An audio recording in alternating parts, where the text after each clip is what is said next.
তো দেখো, চিকেনটা ঢাকা দিয়ে রেখেছিলাম, পুরো কিন্তু এটা রান্নাটা কমপ্লিট। দেখবে আলু একদম সিদ্ধ হয়ে গেছে, এই দেখো।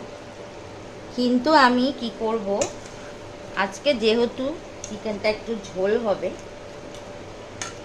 তার জন্য আমি একটু জল দেব। তোমরা চাইলে এরকমও রাখতে পারো, আমার কিন্তু এরকম পছন্দ।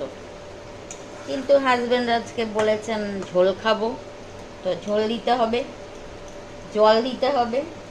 তো আমি এদিকে জল ফুটতে দিয়েছি, এই দেখো গরম জল এবার আমি দিয়ে দেব। এটা কিন্তু ফোটানো জল, তো খুব বেশি দেব না, দেখছি কতটা লাগবে। আলু তো সিদ্ধ হয়েই গেছে, তো আরেকটু দেব।